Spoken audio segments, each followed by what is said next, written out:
Divya M R शक्ति। आज सध्या चिंतन का वर्ग क्रमांक 838।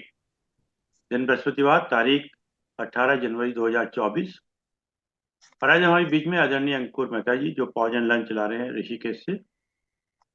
और आज आपका जो विषय है वो है अवसाद, तनाव, चिंता, कारण, उपचार, भाग 9। इससे पूर्व ही आप 8 भाग ले चुके हैं। अब ज्यादा समय ले लेते हैं। आदरणीय अंकुर जी से निवेदन करते हैं कि आज के विषय पे अपना विचार व्यक्त करें। आदरणीय अंकुर सादर प्रणाम सभी को बहुत बहुत। और समय निकालने के लिए, अपना आशीर्वाद बनाए रखने के लिए बहुत बहुत आपको आभार। हम लोग पहले गायत्री महामंत्र और गुरु मंत्र कर लेंगे और विषय के साथ में भी न्याय हो सके और समय के साथ में भी न्याय हो सके, ऐसा प्रयास करेंगे।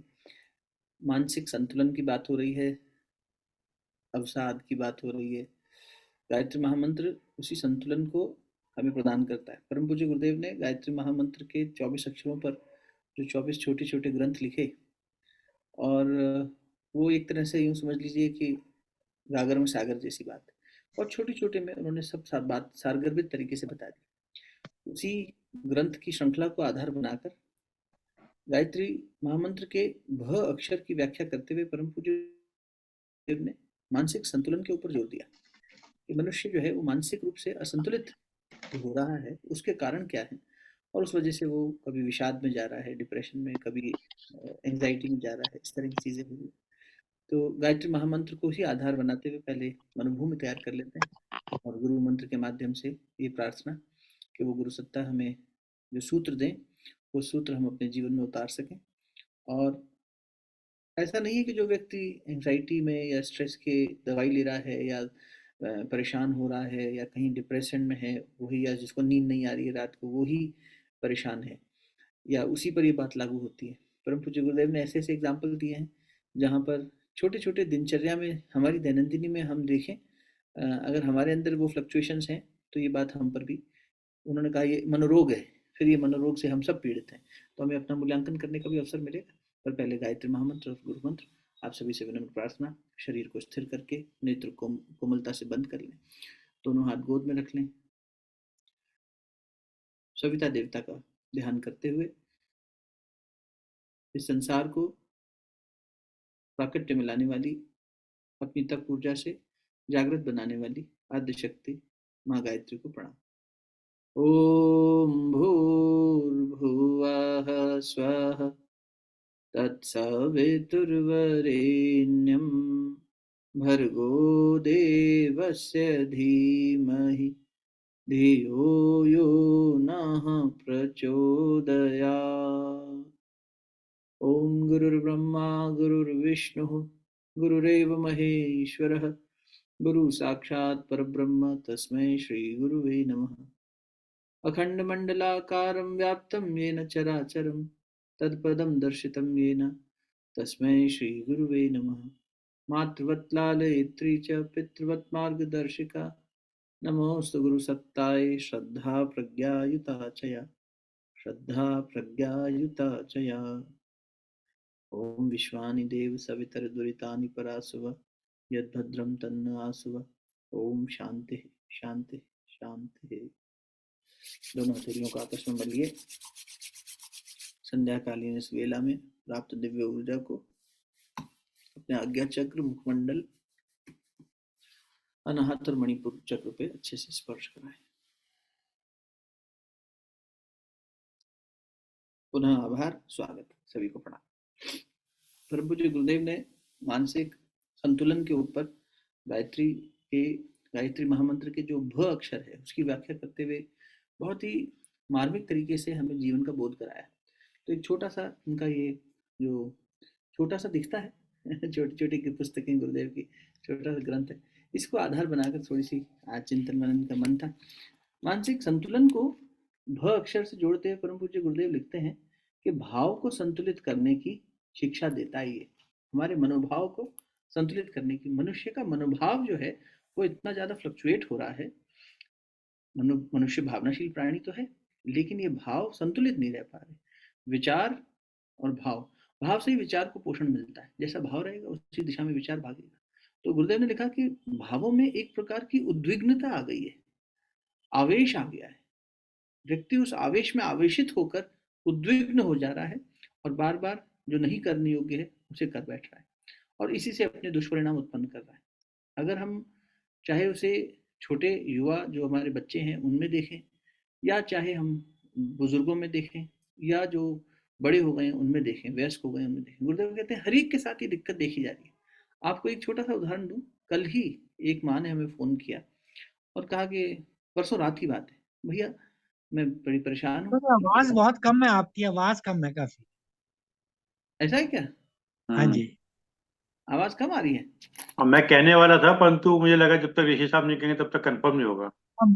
मैं थोड़ी, मैंने कहा भाई तो मैं इतनी देर से शुरुआत में बातचीत कर रहे थे, जब कह देते कि आवाज नहीं, कम आ रही है। वो कान लगा के सुन रहा था। मैं क्या कब तक कान लगा के सुनता रहूंगा। हे राम।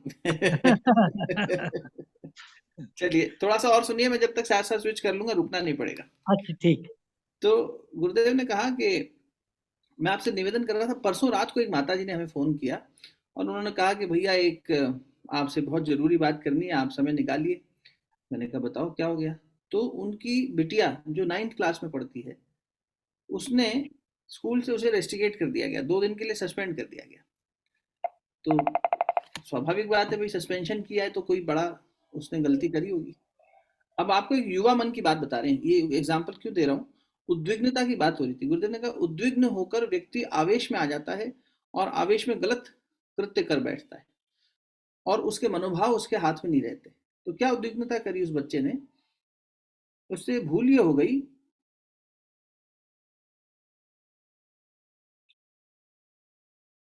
कि उसे ऐसा लगा कि उसे तनाव दूर जो कर।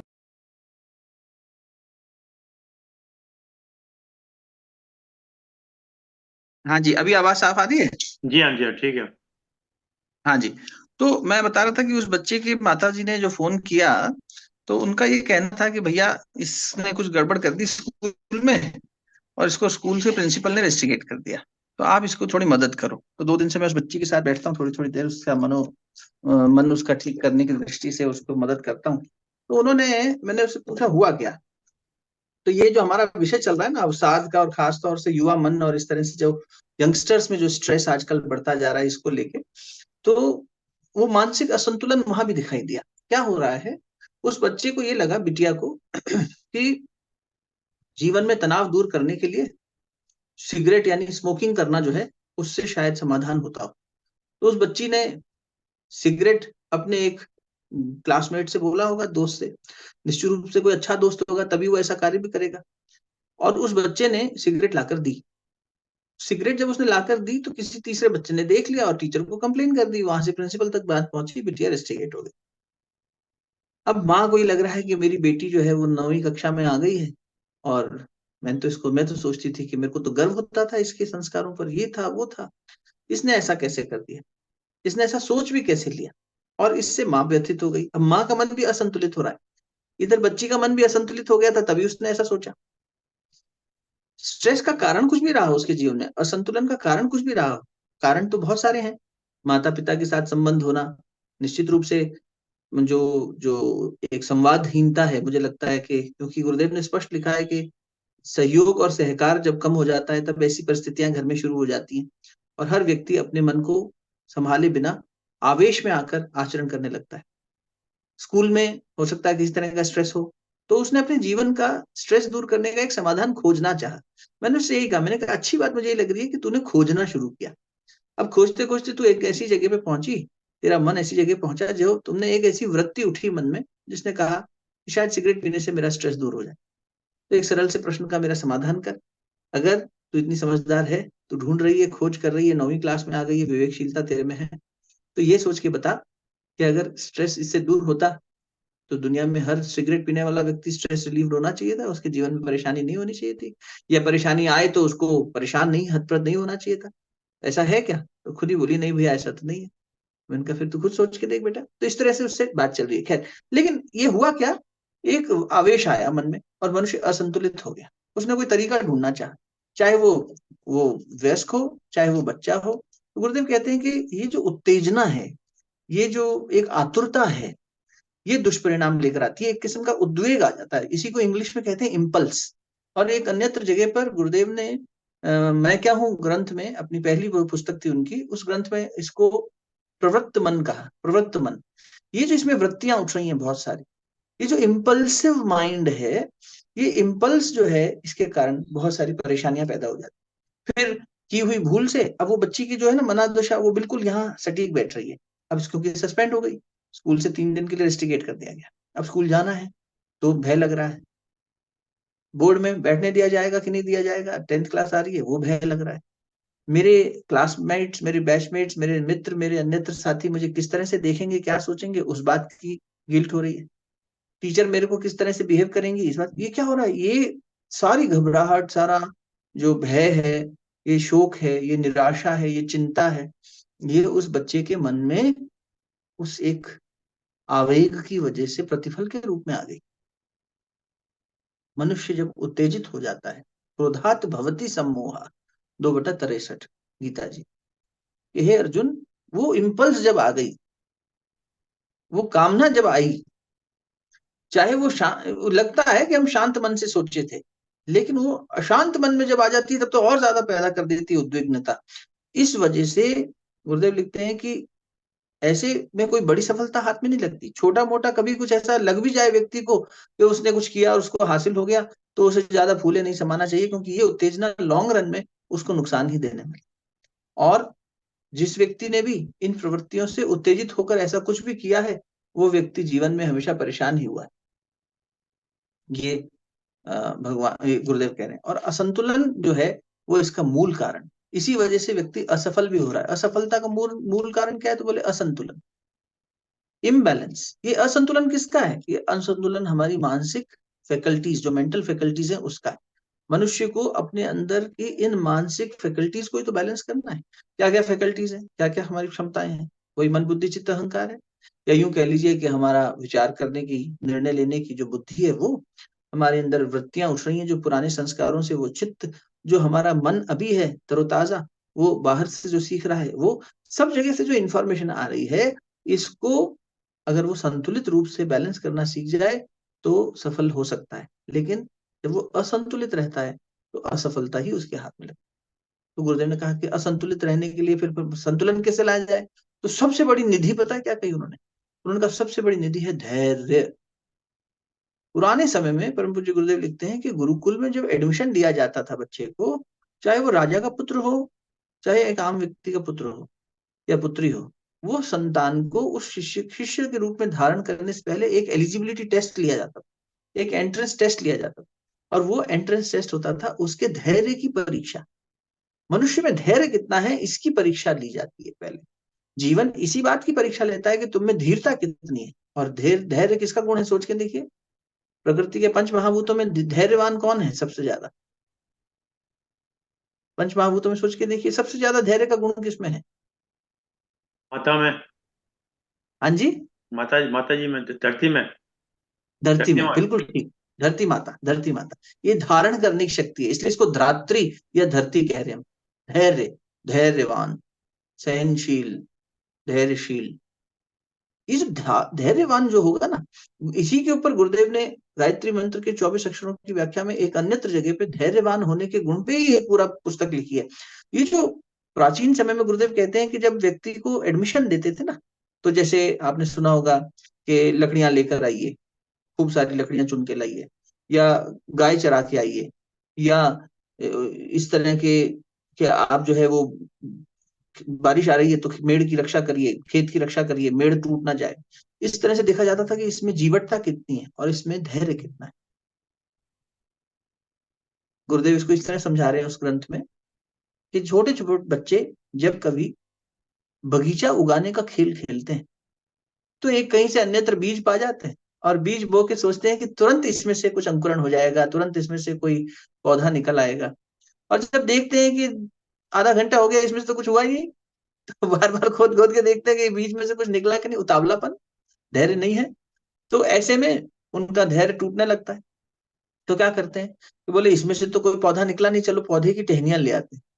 तो कहीं से सूखी टहनियां लाके लगा देते हैं। फिर देखते हैं कि इन टहनियों को थोड़ा पानी दिया जाए, कुछ किया जाए तो इसमें फूल फल आएंगे, तो बोले फूल फल भी नहीं आ रहे, ये फल फूल नहीं रहा। हमारे देवऋषि मामा जी कितनी मेहनत करते हैं जब कोई एक पौधा कुछ फल देता है। धैर्य की वो एक अपने आपने बढ़िया उदाहरण है कि धैर्य के साथ धीरे धीरे रे मना धीरे सब कुछ हो। लेकिन बच्चे क्या करते हैं, अनगढ़ मन बच्चे, मतलब वो छोटे बच्चों के एग्जाम्पल देते हुए गुरुदेव हमें बता रहे हैं कि तुम्हारी जो ये उद्विग्नता है ये कितना असंतुलन पैदा कर रही है। ये जो इम्पल्स उठी, ये जो वृत्ति उठी, और ये वृत्ति जब असंतुलन पैदा करी और उससे फिर एक चेन रिएक्शन शुरू हो गई, तब देखो क्या हुआ। अगर मान लीजिए क्रोध की स्टेट में है किसी का मन, या हर्ट हुआ है, दुखी है, ऐसे में जब वो आवेग उठता है तब तो और ज्यादा पूरा आक्रोश के साथ में निकलता है। चाहे वो खुद के ऊपर आक्रोश हो चाहे दूसरे पे हो। तो बच्चे खुद को सेल्फ हार्म करते हैं। बच्चे क्या, यंगस्टर्स, हम लोग सब लोग, मतलब बड़े भी, जो भी उम्र हो, लेकिन व्यक्ति खुद के प्रति फिर सेल्फ हार्म करने लगे। सेल्फ हार्म मतलब अपने शरीर को चोट पहुंचाना, अपने शरीर को कष्ट पहुंचाना, तितिक्षा के नाम पर अपने शरीर से घृणा करना, तो अतिवादी हो जाते हैं। और ऐसे बहुत सारे केसेस आते हैं बच्चों में, यंगस्टर्स में तो बहुत आते हैं। सेल्फ हार्म करेंगे, ब्लेड से स्किन काट लेना, अपने को पीड़ित करना, गरम के ऊपर हाथ पांव रख देना किसी गरम तवे पर या गरम इस पर, ऐसा कुछ करना जिससे कि शरीर को कष्ट हो और शरीर के कष्ट के साथ साथ हमें भी वो कष्ट अनुभव हो। और बहुत सारी ऐसी चीजें बच्चे करते हैं, कुंठा में जीने लग जाते हैं। तो वो बगीचा बनाने वाले बच्चे जब देखते हैं कि कोई फल फूल नहीं आए, तो गुरुदेव कहते हैं छोटे छोटे पत्थर लाके, कंकर लाके उस पर सजा देते हैं। और उसके बाद जब कुछ भी नहीं होता दिखता है, तो अपना ही बगीचा बनाया हुआ उजाड़ के, तोड़ फोड़ के चले जाते हैं, भाग जाते हैं, दूसरा खेल ढूंढने लगते। मनुष्य का असंतुलित मन भी कुछ ऐसा ही करता है। वो एक उद्विग्नता आती है, उसमें धैर्य नहीं रखता है।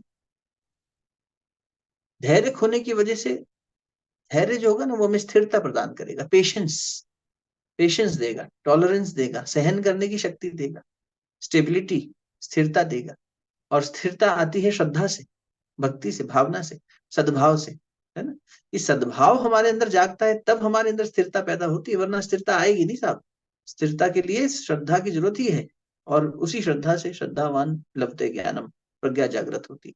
तो मूलाधार चक्र का जब ध्यान भी करते हैं तो यही भय ही वहां पर पूरी जड़ को कीड़ा लगा देता है। और भय जाता ही तब है जब व्यक्ति के अंदर श्रद्धा होती है। जिसकी जितनी आस्था है वो उतना भयमुक्त होता चला जाता है। ये हमारी भक्ति, हमारी श्रद्धा, हमारी भावना किसी आदर्श के प्रति, गुरु के प्रति, इष्ट के प्रति हमें खड़ा कर देती है, संबल दे देती है। इसकी कमी होती जा रही है, इसका अभाव होता जा रहा है। घर में वातावरण नहीं मिल रहा है कि हम हमारी आस्था का पोषण हो सके। वातावरण में पूजा पाठ इत्यादि तो प्रतीक हैं, लेकिन इसके पीछे का मौलिक उद्देश्य ये था कि मनुष्य का मन आस्थावान हो सके। हम अपने बच्चों को आस्थावान नहीं बना रहे, उल्टा और फैशन परिस्थिति के नाम पर कह लीजिए, या मॉडर्न थिंकिंग के नाम पे कह लीजिए, या ये कि भाई पुराना समय तो ऑर्थोडॉक्स वाला था, आज तो हम देखो अपनी मेहनत से सब कुछ है, भगवान भगवान कुछ नहीं। ऐसा करके हमने ना आस्था बड़ी कमजोर कर दी। मनुष्य मनुष्य सुख के पीछे भाग तो रहा है, पर सुख का भोग नहीं कर पा रहा ठीक से, ना समझी के चलते। इसीलिए इस आतुरता और उतावली की तरह ही, जैसे वो छोटे बच्चे अपना बगीचा बनाते और बिगाड़ देते हैं, गुरुदेव लिखते हैं व्यक्ति भी अपने जीवन में शुरुआत तो बहुत कुछ करने की करता है, लेकिन उसका वो कार्य अधूरा छूट जाता है। बेटा तुम्हारा जो भी संकल्प है वो अधूरा छूट जाता है। क्यों? क्योंकि तुम एकदम गंभीरता से उसको नहीं लेते। तो इस बात को समझाते हुए गुरुदेव ने इसी ग्रंथ में हाथी का उदाहरण दिया। हाथी, गुरुदेव ने लिखा मनुष्य को हाथी से प्रेरणा लेनी चाहिए, ऐसा लिखा। प्रेरणा लेनी चाहिए किस बात की? हाथी जब नदी को पार करता है, उस घटना से गुरुदेव सीखने के लिए कह रहे हैं। जैसे दत्तात्रेय जी थे ना, सीखते थे, गुरुदेव वैसे कह रहे हैं सीखो बेटा, शिष्यत्व इसी को कहते हैं। हाथी जब नदी पार करते हैं तो हाथी पिछला पैर तभी उठाता है जब अगला पैर अच्छे से जमा ले, बहुत संतुलन के साथ चलता है। हाथी वजनदार है, अगर उसका पांव फिसला तो नदी के बहाव में बह जाएगा। अगर वो बहुत देर एक जगह खड़ा रहा तो उसके वजन से ही मिट्टी सरकने लगेगी और फिर बह जाएगा। इसलिए ना तो वो बहुत देर एक जगह जड़ रूप में खड़ा रह सकता है, और ना ही उसको नदी का वेग बढ़ गया तो उसमें बह जाएगा, और ना ही वो गलत कदम रख सकता है। इतनी सजगता, इतनी सजगता, इतनी ज्यादा सजगता के लिए इंग्लिश में क्या कहेंगे? विजिलेंस, एक तरह से, मतलब विजिलेंट दृष्टि, अवेयरनेस। एक एक कदम मजबूती से रखा जाए। गुरुदेव कहते हैं तुम फटाफट कदम बढ़ाने के चलते कभी फिसल जाते हो, कभी पीछे हट जाते हो, कभी डर जाते हो, कभी बहुत समय लगा देते हो कदम उठाने में। ये सब नहीं होना चाहिए बेटा। कभी तो उत्तेजित होकर व्यक्ति बहुत जल्दी जल्दी जल्दी जल्दी करना चाह रहा है और जल्दबाजी में गड़बड़ कर रहा है। और इसकी एक विपरीत परिस्थिति भी है। वो क्या है कि व्यक्ति बहुत ज्यादा समय ले रहा है। संकल्प को क्रिया में लाने में ज्यादा समय भी नहीं लेना है। जैसे रावण ने समझाया था ना लक्ष्मण जी को कि हे लक्ष्मण जी, श्रेष्ठ भाव मन में उठे तो उसे आज ही कर डालना, तुरंत कर डालना, क्योंकि अगले पल करेंगे ये सोचकर मन को कह दिया, बदल जाएगा मन, वो समय चूक जाएगा, वो अवसर चला जाएगा। इसीलिए एक जो श्रेष्ठ भाव आए उसे जितना जल्दी संभव वो कर डालो। और जो दुष्ट कार्य करने का मन में आए, कोई आवेग उठे, कोई ऐसी बात आए, तो उसको कल के लिए टाल दो। उसको कल के लिए टाल, कल गुस्सा करेंगे, कल इनसे बहस करेंगे, कल ऐसा कुछ करेंगे। अच्छी चीज के लिए तुरंत एक्शन में आ जाओ। तो उतावलापन अगर करना हो तो श्रेष्ठता के लिए किया जाए। लेकिन है क्या, हम लोग अपने प्रवृत्त मन की दास बन के, वृत्ति उठी और उसकी वजह से उद्विग्नता आ गई और हमने जो है अपना चित्त गड़बड़ा गया, काम ठीक से कर नहीं पाए, तो मानसिक असंतुलन होने लगा। अब इसका एक और नुकसान ये हुआ कि मानसिक असंतुलन से अध्यात्म का पतन होने लग गया। जो हमारी स्पिरिचुअल निधि थी, आध्यात्मिक शक्ति थी, वो भी कम होने लग गई। कैसे? भाई जैसे ही असंतुलन आया, असंतुलन में आवेग आया, आवेग ने अहम को चोट पहुंचाई, अब अहम से उत्तेजना पैदा हुई। तो गुरुदेव ने कहा ये जब अहम पे चोट हुई तो अहम और ज्यादा सर, जैसे सांप अपना फन उठा लेता है वैसे ये अहंता जो है ये और ज्यादा अकड़ आ जाती है व्यक्ति में। या तो प्रतिशोध लेना चाहता है, या खुद, चाहे वो खुद के शरीर से प्रतिशोध ले रहा हो, चाहे वो अपने कृत्य से खुद ही को नुकसान पहुंचा रहा हो, चाहे वो क्रोध किसी और पे करके दिखा रहा हो, चाहे वो सेल्फ हेट्रेड हो, चाहे हेट्रेड टुवर्ड्स अदर्स हो, ईर्ष्या खुद से हो रही हो, जल द्वेष खुद से हो रहा हो, चाहे दूसरे से हो रहा हो। कई बार ऐसा भी होता है, चाहे वो अपनी अवमानना हो, चाहे वो दूसरे की अवमानना कर रहा हो। हर स्थिति में उसका अहंकार उस सांप की तरह उसको डसता चला जा रहा है, बढ़ता चला जा रहा है, और उस मद के नशे में, उस सांप के जहर के नशे में उसे पता भी नहीं चल रहा है। वैसे ही उस जहरीला सांप की तरह वो बनता चला। तो गुरुदेव लिखते हैं ये जो असंतुलन है ये उस अवमानना के कारण हो रहा है। इसमें किसकी अवमानना सबसे पहले हो रही है? ये अपनी अंतरात्मा की अवमानना हो रही है। और जितना हम अपनी अंतरात्मा से दूर हो रहे हैं, जितना इसकी अवमानना कर रहे हैं, उतना और ज्यादा परेशान हो रहे हैं। तो जो मानसिक असंतुलन शुरू हुआ था एक इम्पल्स, एक उद्वेग से, एक आवेग से, वो आवेग कहां ले जाके पटक दिया? आत्महीनता में। अर्जुन जी ने अपने जीवन की लीला से ये सिखाया हमें क्या, कि एक आवेग उठा मन में और उस आवेग में, उस उद्विग्नता में व्याकुल हो उठे। हालांकि उनकी व्याकुलता उच्च श्रेणी की थी, सबके हित के लिए थी, किंतु उससे भी शुरुआत होने के बावजूद वो धीरे धीरे धीरे धीरे कहाँ आके खत्म हुआ? क्या? जहां आत्मा से परे चले गए।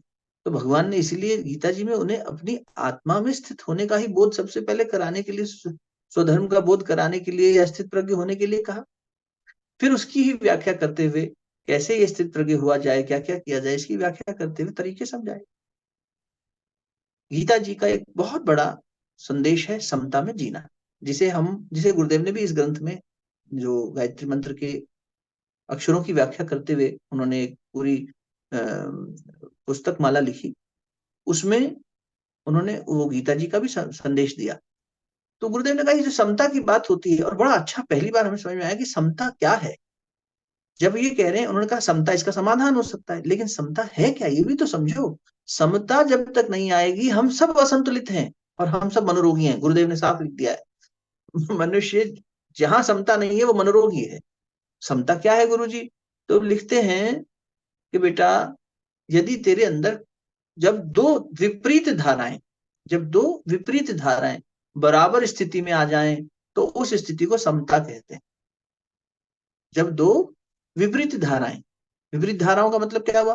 तो उन्होंने कहा जैसे मान लीजिए किसी के अंदर लोक सेवा का भाव जागा, अब उसने लोक सेवा करनी चाहिए, तो लोक सेवा के साथ अहंकार भी जागेगा ना। लोक सेवा के साथ सूक्ष्म रूप में अहंकार, अरे हमने किया, कर्ता भाव आया।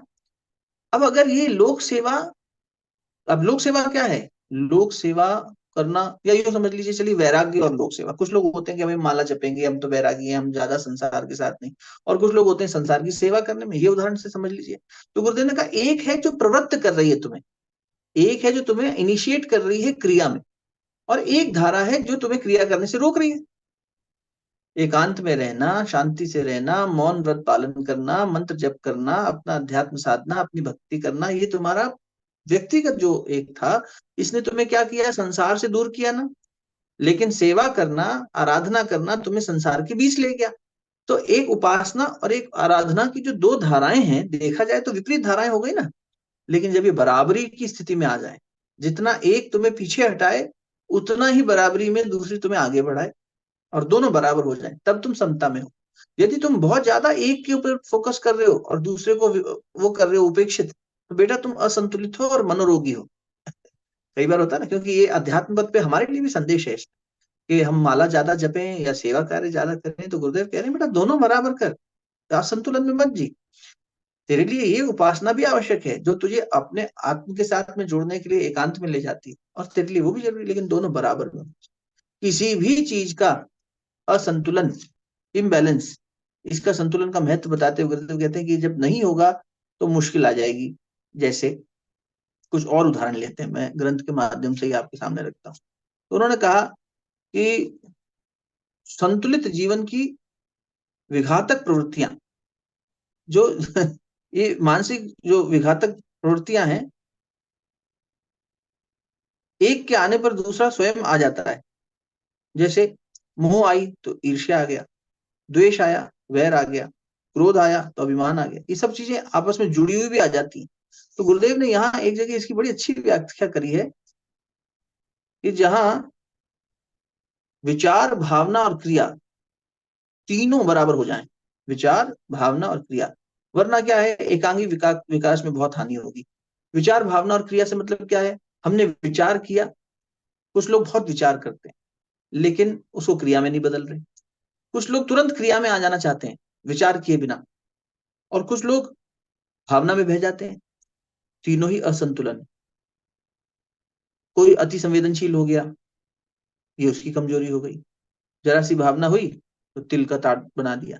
कोई विचार प्रधान व्यक्ति है तो वो इतना विचार कर रहा है, इतना विचार कर रहा है कि सारी गुत्थी उसने ऊपर नीचे कर ली, योजना बहुत अच्छी बना ली, लेकिन उसको क्रियान्वयन में नहीं ला रहा। तीसरा वो व्यक्ति है जो सोचता कम है, भावना में भी नहीं बहता, और काम खूब करता है, लेकिन अब वो काम ऐसा कर डाला जो जरूरत ही नहीं थी इतनी ज्यादा। अतिवादी हो जाता है। तो अतिवादी होने के लिए अति होना भी गलत है, अति नहीं होना।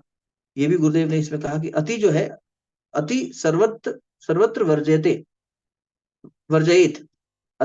अति का भला न बोलना, अति की भला न चुप, अति का भला न बरसना, अति की भला न धूप। अति मत करो। उसी में गुरुदेव ने यह हाथी का उदाहरण दिया कि मनुष्य को हाथी की बुद्धिमानी से सीखना चाहिए, और ये देखना चाहिए कि कहीं वो भी इस तरह से घुड़दौड़ तो नहीं कर रहा है। समता की व्याख्या चल रही थी, मानसिक संतुलन और समता की भावना।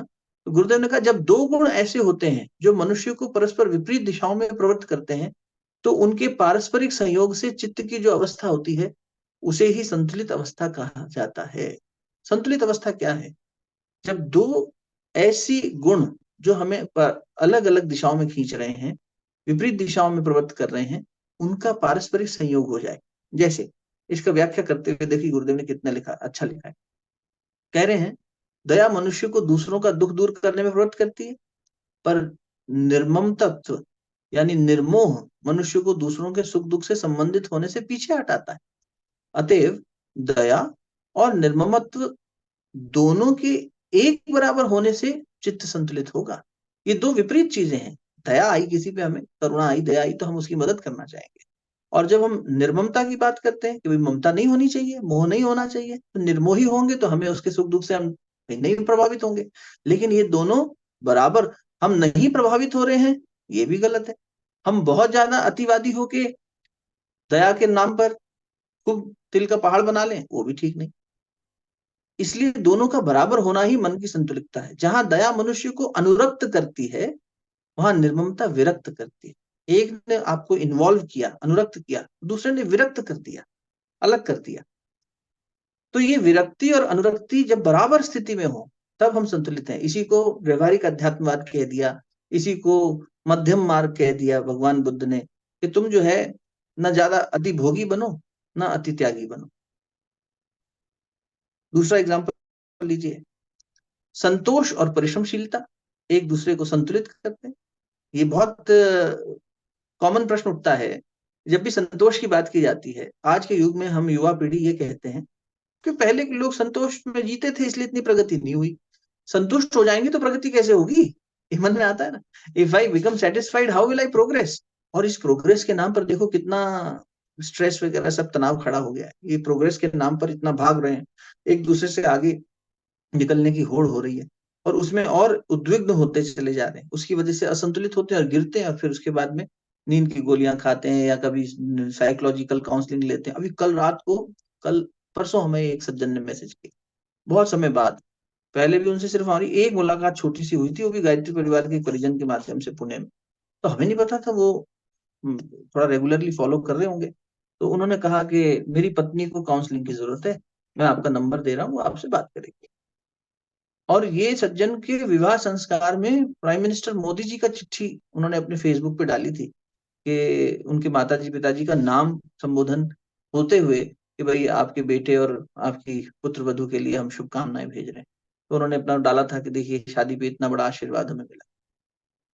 तो इतना संपन्न समझदार व्यक्ति जिसके डेफिनेटली कोई योग्यता रही होगी, ऐसे किसी कार्य उस क्षेत्र में होंगे जहां पर प्राइम मिनिस्टर का एक चिट्ठी आ रही है शादी पे आपके आपके माता पिता के नाम से, तो कुछ तो गौरवान्वित करने वाला कार्य आप करते होंगे। लेकिन फिर भी मनुष्य फंस रहा है ना वहां जाके भी। ऐसा नहीं है कि वो प्रतिष्ठित है, इसलिए गुरुदेव ने स्पष्ट लिख दिया, मनुष्य के मूल्यांकन की कसौटी उसकी योग्यताओं को नहीं मानेंगे, उसकी प्रतिष्ठा को नहीं मानेंगे, उसकी सफलताओं को नहीं मानेंगे। देखने में सफल लग रहा है, देखने में प्रतिष्ठित लग रहा होगा दूर से, अरे देखो इन्होंने कितना, लेकिन उसकी जो मानसिक स्थिति है वो सद्भावना और सत्कर्म से जुड़ी हुई है कि नहीं, सद्विचार सद्विवेक से जुड़ी हुई है कि नहीं, वो संतुलित है कि नहीं। अगर है तो उसको हम उसकी सक्सेस की कसौटी मानेंगे। सक्सेस ये नहीं है कि हमने कितने ऊंचे पद प्रतिष्ठा प्राप्त कर ली और कितने कम समय में ऊंची सोपान पर चढ़ लिए। उसका सम्मान हो सकता है, ठीक है, लेकिन उससे प्रेरणा लेके अंधी दौड़ में उसके पीछे नहीं चला जा सकता। ये भी चेक करना जरूरी है कि मूल में उस व्यक्ति में संतुलन कितना है। तो गुरुदेव ने कहा कि प्रोग्रेस और संतोष, इसके बीच का विरोधाभास देखिए। संतोष और परिश्रमशीलता एक दूसरे को संतुलित करते हैं। परिश्रमशीलता में प्रवृत्तात्मक और संतोष में निवृत्तात्मक शक्ति है। परिश्रमशीलता, हम कुछ करें, करने की इच्छा, प्रवृत्त हो गए मन, जैसे ही कुछ करेंगे कर्ता भाव भी आएगा, करने की प्रेरणा भी आएगी, सब कुछ आएगा, उसके साथ सब जुड़ी है, वो हमें वेग की तरह आएगी और आगे बढ़ाएगी। अब हम परिश्रम करें कि हम संतुष्ट हो जाएं जो है हमारे अंदर है उसके अंदर। तो समता की स्थिति क्या कह रही है कि जब दोनों बराबर हो गए, जितना हम परिश्रम कर रहे हैं उतना हमारे अंदर संतोष का भाव भी हो, तो न्यूट्रलिटी आ गई। अगर अति संतुष्टवादी हो गए तो हम परिश्रम करना छोड़ देंगे, वही संतोष हमारे लिए आलस्य बन जाएगा, हम परिश्रम करना छोड़ देंगे। और अगर बहुत परिश्रम करने लगे असंतुष्ट होकर तो भी दिक्कत है। ये इम्बैलेंस है, ये समझने की बात है, गहरी बातें हैं। आज बच्चा क्या कर रहा है, आज पेरेंट्स क्या कर रहे हैं, आज हम अपने कैरियर में क्या कर रहे हैं, यही दिख रहा है सब जगह कि व्यक्ति या तो बहुत ज्यादा लेट बैक हो गया है, इतना ज्यादा स्ट्रेस में चला गया है कि कुछ नहीं कर पा रहा, जड़ता। यही बच्ची की माँ, जो बच्ची ने सिगरेट पीते हुए नहीं मंगाते हुए पकड़ी गई, उस बच्ची की माँ ने मुझे फिर कल मैंने पूछा, मैंने कहा तू तेरा भी हाल बता। तो पहले भी संपर्क में रही है 3-4 वर्षों से, पीछे उसने संपर्क कम कर दिया था, बातचीत कम हुई थी, तो मुझे ये नहीं पता लगा कि उसकी नौकरी जा चुकी है, छोड़ी नहीं है, नौकरी से भी निकाल दिया गया। तो अब वो खुद नौकरी से निकली हुई है, 6 महीने हो गए, तो वो अपने पे परेशान है।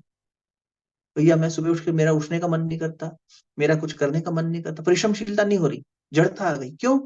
सारी आइडेंटिटी उस जॉब से जोड़ के बना ली। मैंने उससे वही पूछा, क्या जॉब छूटना तेरी आइडेंटिटी कुछ नहीं बची क्या? तेरे पास पेरेंटहुड का एक जिम्मेदारी है, परिवार चलाने की जिम्मेदारी है, या तेरा सारा वजूद, सारा अस्तित्व, सारी आइडेंटिटी तेरे लिए, बाकी लोगों के लिए तो जो उसका एक पैमाना हो सो हो, बट तेरी खुद की नजर में तेरी आइडेंटिटी क्या है? तूने तो कुछ करना ही छोड़ दिया, 6 महीने से एकदम उदास बैठी। 6 महीने में क्या क्या नहीं कर सकते थे? 6 महीने में हम बहुत कुछ कर सकते थे ना। अपने पैरों पे खड़े होने के लिए अपने बच्चों को समय दे सकते थे, अपने परिवार को समय दे सकते थे, अपनी कोई पुरानी रुचि, कोई पुरानी हॉबी, उसको सुख व्यक्ति को अच्छा आगे करने के लिए प्रेरित करता है, दुख भी प्रेरित करता है। भगवान ने सुख और दुख इसलिए दोनों दिए। सुख इसलिए कि जो आपके अंदर, कभी जब आदमी सुखी होता है तो कुछ नया करने में उसकी इच्छा होती है और अंदर से प्रेरणा जागती है, स्फूर्णा जागती है। लेकिन दिक्कत क्या होती है, उसके साथ में वो बहक भी जाता है। इसलिए भगवान ने एक व्यवस्था और बना रखी है। ये सब इसी ग्रंथ में गुरुदेव ने लिखा है कि माँ जो है वो अच्छा पौष्टिक स्वादिष्ट भोजन भी कराती है, लेकिन फिर उसे रोकना भी पड़ता है। घी अगर ज्यादा खिला दें तो जठराग्नि मंद हो जाएगी, और घी अगर बिल्कुल ना खिलाएं, समता, तो भी शरीर में दिक्कत हो जाएगी। चीनी अगर ज्यादा खिला दें तो नर्वस सिस्टम खराब कर देगी, और चीनी अगर बिल्कुल ना खिलाएं तो शरीर पीला पड़ जाएगा। इसलिए मिठास जरूरी है। तो गुरुदेव ने लिखा है इस सब के बारे में, ये असंतुलन बताने के लिए कि देखो असंतुलन कहाँ हो रहा है, जब हम एक अतिवादी हो रहे हैं। जैसे अब इसी में देखिए कि सत्यता और मृदुभाषिता, हम मीठा बोले तो सत्य के साथ न्याय नहीं कर पा रहे हैं, सत्य बोलने चले तो मृदुभाषी, इन दोनों को संभालना पड़ेगा। समता में जो है वो मृदुभाषी भी हो जाएगा और सत्य में भी ले जाएगा। सरलता और दृढ़ता, दो विरोधी शक्तियां जब एक दूसरे को बराबर पूरक कर दें तब तुम समता में पहुंचे। बड़ी गहरी बात है। ये जो जोड़े बने, गुरुदेव लिखते हैं, यदि केवल एक का ही विकास हो और दूसरे का विकास की ओर ध्यान न दिए जाए तो मनुष्य का व्यक्तित्व एकांगी हो जाएगा, असंतुलित हो जाएगा, और फिर वो उन्हीं सब चक्कर में पड़ जाएगा। इस असंतुलन से उसको दिक्कत हो जाएगी। श्रद्धालु व्यक्ति में श्रद्धेय व्यक्ति का अनुगमन करने तथा उसके द्वारा निर्दिष्ट मार्ग पर चलने की प्रवृत्ति होती है। मेरी श्रद्धा है तो मैं अपने गुरु के मार्ग पर चलूं, सब करूं, लेकिन गुरुदेव लिखते हैं इसके साथ में आत्मनिर्भरता भी होनी चाहिए। आत्मनिर्भरता भी होनी चाहिए। तुम उस पर निर्भर हो रहे हो तो स्वयं पर भी निर्भर हो, अपने लिए भी कुछ करो। गुरुदेव लिखते हैं कि जब व्यक्ति स्वतंत्रता प्राप्त व्यक्ति पर अंकुश ना होने से वे निरंकुश हो जाता है और उच्छृंखलता उसकी बढ़ जाती है। इसलिए उसको उत्तरदायित्व की शक्ति भी होनी चाहिए कि अगर तुम स्वतंत्र हो तो फिर उत्तरदायित्व भी निभाओ। तुम यदि दृढ़ व्यक्ति हो तो दृढ़ता हठ भी कर लेती है कई बार, नहीं, अगर दृढ़ हो तो हठहीनता भी निभाओ। नहीं तो क्या होगा, सिर्फ एक का विकास अगर हो गया, हम तो दृढ़ विश्वासी हैं, हम तो अपनी दृढ़ता से अपने काम में लग जाते हैं, तो फिर तुम बेटा हठी हो जाओगे, और तुम्हारी हठ में तुम अपना भी नुकसान करोगे, औरों का भी नुकसान करोगे। समता का मतलब ये हुआ कि एक ऐसी ऊंचाई जहां व्यक्ति आवेग आएगा, नहीं आएगा ऐसा नहीं है, क्रोध का आवेग आ गया, लेकिन वो शांत स्थिर खड़ा रहे धैर्य की शक्ति के आधार पर, वो स्थिरता धैर्य देगी। तो इसलिए अगर थोड़ा सा अभी तक जो बात हुई उसको समेटें तो गुरुदेव ने पहली बात ये कही है कि धैर्य धैर्य धैर्य होना जरूरी है, एक। दूसरा, इस धैर्य की सीढ़ी से चढ़ते हुए समता तक पहुंचो। समता मतलब इन विरोधाभासी स्थितियों में से एक के प्रति जब तुम अतिवादी हो जाते हो तो तुम असंतुलित हो जाते हो। तो इसलिए दोनों को बराबर गहराई से लेकर चलो, और इसके लिए फिर अपनी बुद्धि को हाथी के समान मजबूत पैर बढ़ाना, धीरे धीरे ही बढ़ाओ भले, लेकिन मजबूत पैर, पीछे ना हटना पड़े, धैर्य पूर्वक धीरे धीरे। धीरे का मतलब यहाँ ये नहीं है कि हम आलसी हो जाएं, धीरे का मतलब ये है कि हम जो क्रिया चल रही है उसको देखें बारीकी से और उस पर निरंतर कार्य करते रहें, निरंतर कार्य करते रहें। धीरे धीरे होते होते ऐसा हो जाएगा कि तुम्हारा सामर्थ्य, गुरुदेव लिखते हैं कि बेटा इतना बढ़िया हो जाता है सामर्थ्य कि मनुष्य फिर अपने विचार शक्ति के माध्यम से, अपने कर्म के माध्यम से इतिहास पर ऐसी छाप छोड़ देता है, समाज को इतना ऊंचा उठा देता है, और अपने जीवन को बिल्कुल एक दर दर फिटकते हुए बंदर से लेकर भगवान बना देता है। बेटा ये कब होता है, जब हम इन चीजों को, इन विचारधाराओं को अपने जीवन में उतारने का प्रयास करते हैं। वरना असंतुलन में पूरा समाज भटकता दिखाई दे रहा है। उसी असंतुलन का नतीजा ये है कि हम, इतना कॉम्प्लेक्स हो गया है जीवन, इतना हीन होकर मनुष्य जी रहा है, अपने आप को हीन बना लिया, और उस हीनता के चलते या फिर अहंता में आ गया, तो उन दोनों के चलते व्यक्ति के अंदर बहुत कॉम्प्लेक्सिटीज आ गई, और वो फिर जैसे इस बच्चे ने किया कि चलो शायद सिगरेट पी के ठीक हो जाए, चलो शायद उससे हो जाए, चलो शायद इससे हो जाए, ऐसे अजीब गरीब तरीके निकाल के कोशिश कर रहा है कि किसी तरह मैं उस सुख की प्राप्ति कर लूं जो हम सबको आगे बढ़ने में प्रेरित तो करता है, पर वो जीवन का उद्देश्य नहीं हो सकता। सुख जीवन का उद्देश्य नहीं है। सुख जीवन को आगे बढ़ाने में सहायक एक कह सकते हैं कि माइलस्टोन है, एक पैर पैर रखने का एक सीढ़ी है। लेकिन विकास हमेशा सर्वांगपूर्ण हो। अभी क्या हो रहा है, बच्चे जब पढ़ने बैठते हैं, गुरुदेव ने लिखा है, पढ़ने बैठे तो पढ़ते ही चले जा रहे हैं, फिर शारीरिक व्यायाम नहीं कर रहे। व्यक्ति धन कमा रहा है, एकांगी विकास, तो धन कमाने में इतना पीछे पड़ गया कि अपने स्वास्थ्य का, अपने भोजन का, अपने संबंधों का ख्याल नहीं रख रहा। ये एकांगी जो झुकाव हो गया, इसकी वजह से असंतुलन आ गया। और वो असंतुलन शुरू कहां से हुआ था? उसी आवेग से, उसी उद्वेग से। और उद्वेग को ठीक रखने का तरीका क्या है? बोले धैर्य। धैर्य किसका गुण है? धरती का। अब इसको कहीं से भी पकड़ सकते हैं। अब इसकी साधना पद्धतियां डेवलप करनी हो तो गायत्री महाविज्ञान का हम आधार बना लें, पंचकोश जागरण का आधार बना लें, तो गुरुदेव ने वहीं पर मूलाधार चक्र की साधना में धरती को स्थापित करके, कि धरती का गुण है, चलो मूलाधार चक्र स्थापित करो। या अगर हम भक्ति भाव के आधार पर जाना चाहें, ये हीलिंग का माध्यम हो गया। भक्ति भाव में जाना चाहें तो हम फिर पृथ्वी पर नंगे पैर चलना, पृथ्वी को जल चढ़ाना, पृथ्वी को पोषण देना, पृथ्वी के साथ बैठना, अनाज का, ये जैसे हरियाली, अनाज इत्यादि जो पृथ्वी के ऊपर जो जीवन है उसके साथ जुड़ना। अथवा श्रद्धा, क्योंकि ये गुण है जो धैर्य देता है, तो अपनी श्रद्धा को पोषित करने वाले अपने आसपास क्रियाकलाप बनाना, चाहे वो अपनी व्यक्तिगत साधना हो, चाहे वो सत्संग हो, संकीर्तन हो। इन सबसे हो क्या रहा है? हम अपनी श्रद्धा को पोषित कर रहे हैं, अपनी जड़ों को मजबूत कर रहे हैं। वो श्रद्धा क्या दे रही है? बोले धैर्य दे रही है। वो धीरता क्या दे रही है? हमें अधीरता से बचा रही है, हमें संतुलन में लाने के लिए मदद कर रही है। अधीर होकर जो हम आवेग में आकर उद्विग्न होकर गलत करते, उससे बचा रही है। और स्थिरता हमें फिर मजबूती से आगे कदम बढ़ाने में सहायक सिद्ध हो रही है। इस प्रकार अगर देखा जाए तो मूल में इस असंतुलन को दूर करने के लिए धैर्य की, जिसकी परीक्षा गुरुकुल तक में ली जाती थी, जीवन भी लेता है। और अगर हम बच्चों की तरह करने लगेंगे तो जल्दबाजी में, हड़बड़ी में सब बेकार हो जाएगा। लेकिन अगर हम धैर्य पूर्वक चल सकें तो हमारे जीवन के अंदर श्रेष्ठता को प्राप्त करने की सारी संभावनाएं निहित हैं। और इसके लिए मध्यम मार्ग अपनाना है। ना अति कठोर होने की आवश्यकता है और ना ही अति सरल होने की आवश्यकता। ना अति परिश्रमवादी होना है और ना ही अति तामसिक और आलसी होना। ना अति धन के पीछे और भोग के पीछे भागना है और ना ही अति त्याग करना है। मध्यम मार्ग।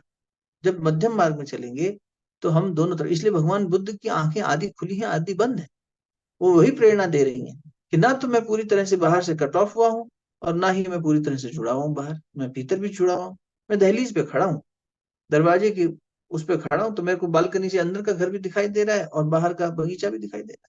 दोनों का मैं सुख भी ले रहा हूँ और दोनों के दायित्व भी निभा रहा हूँ। दायित्व तो दोनों तरफ का होगा ना, नहीं तो असंतुलन हो जाएगा। गुरुदेव ने इसलिए गृहस्थ में आके हमें गृहस्थ में रहते हुए दायित्वों का निर्वहन करके अध्यात्म फलित करने की इस विद्या दी है। ये नहीं कहा सब छोड़ छाड़ के चले जाओ, अतिवादी होना नहीं, मना कर दिया ना, मत कर। तू जहां है, अर्जुन अतिवादी होना चाह रहे थे ना, सब छोड़कर ये सब करने दो इनको, मैं भिक्षा मांग लूंगा, मैं माला जप लूंगा, मैं तो ज्ञानी हूँ, ये अज्ञानी है तो क्या हुआ, आप तो ज्ञानी हो, चलो हम चलते हैं रथ लेकर। अर्जुन जी ने कोई बात गलत नहीं कही थी, लेकिन क्या हुआ, अर्जुन फिर से अतिवादी हो गए। तो भगवान ने कहा नहीं, तू आवेग में उद्विग्न होकर, ऐसा परेशान होकर ऐसी बात कह रहा है। यद्यपि तेरी बात में ज्ञान दिखाई तो दे रहा है, पर मूल में असंतुष्ट हो गया, तू परेशान हो गया, तू व्यथित हो गया। तूने समता यानी दो धाराओं को, विपरीत धाराओं को एस्टेब्लिश नहीं किया ठीक से। पहले ये सीख ले बेटा, फिर निर्णय ले लेना। भगवान ने नहीं कहा युद्ध कर, भगवान ने बाद में जाके मैं तो तेरे को प्रस्ताव दे रहा हूं, तू खुद मूल्यांकन कर। और इसलिए तो अर्जुन ने सुना, सोचा, समझा, और जहां संशय आया वहां प्रश्न किया।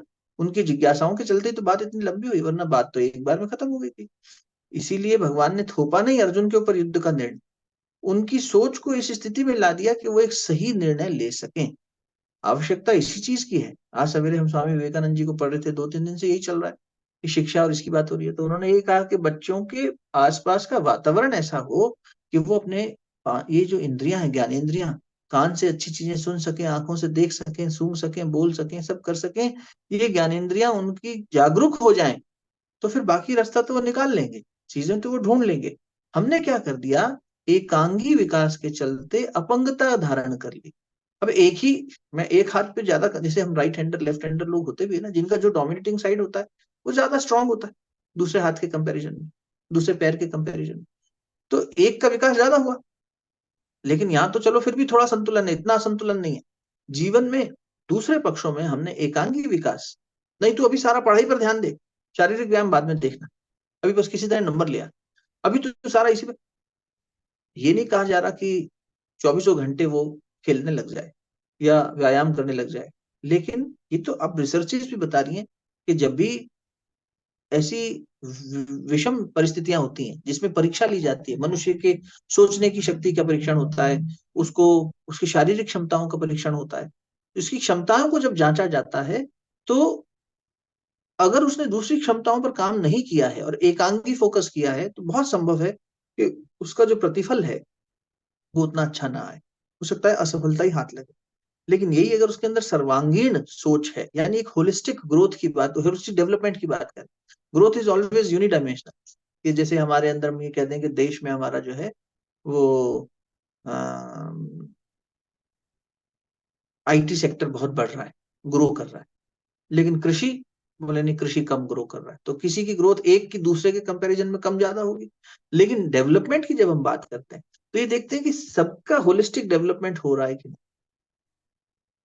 जब भी कहीं ग्रोथ होगी वो किसी दूसरे की कॉस्ट पे होगी। यदि मैं अपनी बुद्धि की विकास कर रहा हूं तो संभव है कि शारीरिक शक्ति कम हो रही हो। यदि कोई व्यक्ति शारीरिक व्यायाम में खूब लगा है तो संभव है कि बौद्धिक क्षमता कम हो रही हो, क्योंकि वो भी बुद्धि से सुलझाने वाले कार्य कम कर रहा है और शरीर की कसरत में ज्यादा लगा। दोनों का, गोर्धन ने एक लेख लिखा था, मूड खराब क्यों होता है, उसमें लिखा था कि जब कोई व्यक्ति अगर बैठा हुआ कार्य ज्यादा करने लगता है और शारीरिक व्यायाम की उपेक्षा कर देता है, तो ऐसी परिस्थिति आती है कि शरीर में ऐसे केमिकल्स रिलीज होते हैं। और उल्टा भी ऐसा ही है। इसलिए समाधान भी दिया कि जो लोग फावड़ा चलाते हैं, खेती करते हैं, शारीरिक व्यायाम खूब करते हैं, जिनका कार्य ऐसा है, उन्हें बौद्धिक क्षमता के कार्य भी प्रतिदिन 1 घंटा करने ही चाहिए। और वैसे वर्षा भी ठीक है। जो व्यक्ति बैठा हुआ कार्य ज्यादा करता है, क्लर्क है, बैंक में है और जगह है, उस समय की गुरुदेव ने उदाहरण देते हुए लिखा, तो उस व्यक्ति को शारीरिक व्यायाम जरूर करना चाहिए, 1 घंटा शारीरिक कसरत जरूर करनी चाहिए। नहीं तो ये एक असंतुलन बन जाएगा और वो असंतुलन परेशान करने लगेगा। इसीलिए समाधान की दृष्टि से भी देखें तो अवसाद से, तनाव से, परेशानी से निकलने के लिए एक एक होलिस्टिक अप्रोच लेके चलना पड़ेगा।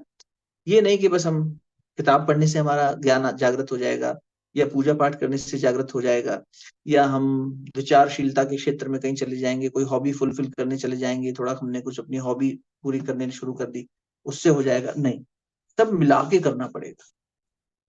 श्रद्धा का भी पोषण करना पड़ेगा, धैर्यवान भी होना पड़ेगा, विवेकशील भी होना पड़ेगा, प्रज्ञा जागरण के कार्य भी करने पड़ेंगे, शारीरिक श्रम भी करना पड़ेगा, मानसिक चिंतन भी करना पड़ेगा। एक क्रांतिकारी परिवर्तन लाने के लिए इतनी मेहनत करनी पड़ती है।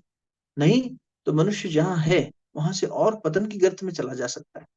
देखो ना बच्चे कितने, इसीलिए आपको शायद मैंने नहीं बताया होगा क्योंकि अभी बात नहीं हुई पीछे कुछ समय से, एक और केस अभी हमारे साथ चल रहा है। उन माता जी की काउंसलिंग चल रही है क्योंकि उनके मन में तो इतनी परेशानी।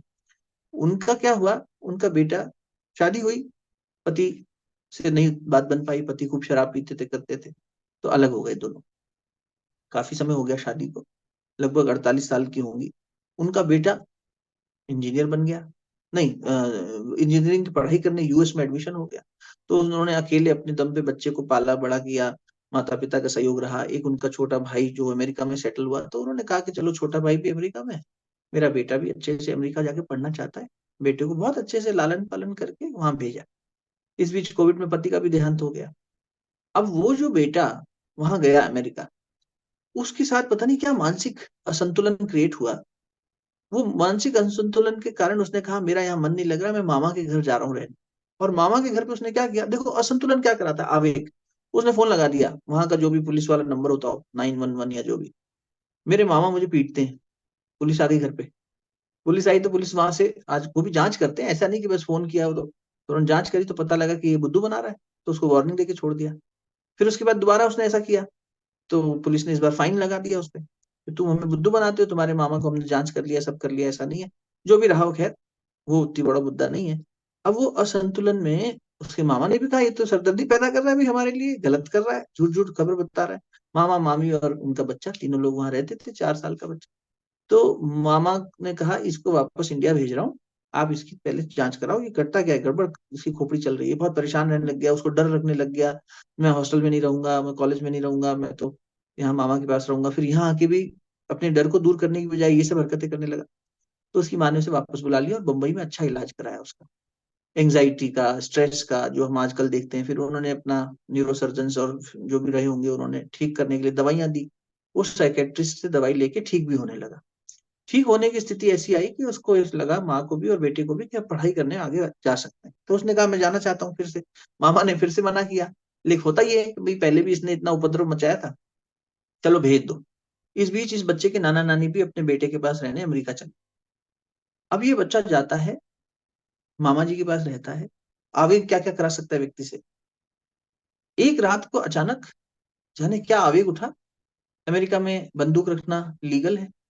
इसने ड्रॉर खोली, मामा के पास बंदूक थी, पिस्टल उठाई और सोते हुए नाना नानी को शॉट कर दिया। शॉट फायर, गन शॉट पे। कल अस्थियां आई हैं उनकी, अभी वो गंगा जी विसर्जन करने कल आएंगे। मतलब आप देखो आवेग क्या क्या करा सकता है। एंजाइटी, स्ट्रेस, ये सब चीजें, असंतुलन, मानसिक असंतुलन। फिर वो मामा उठा घबरा के, तो उसने मामा को भी गोली मार दी।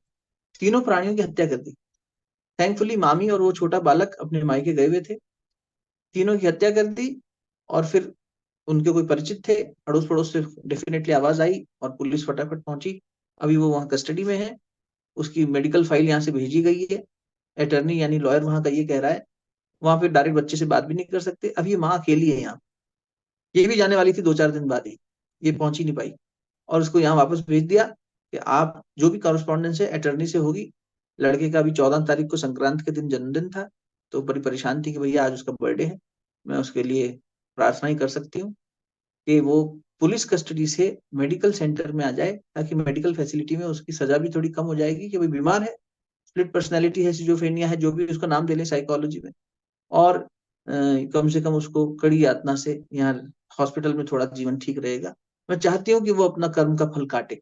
कम से कम इस माँ में इतनी शक्ति थी, अपना संतुलन बनाने का प्रयास करते हुए बेचारी लगी हुई है कि मैं किसी तरह से इसको अपने जीवन के, या उसके जीवन में कौन बच्चा बताओ, पति, भाई, माता पिता, बेटा, और ये गिल्ट कि मैंने अपने बेटे को भेज दिया था, इस कारण ये सब हो गया, काश मैंने नहीं भेजा होता।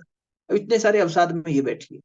चाहे वो माँ जिसकी बच्ची सिगरेट मंगाते हुए पकड़ी गई, जिसकी खुद की नौकरी छूट गई, उसका स्ट्रेस देख लीजिए।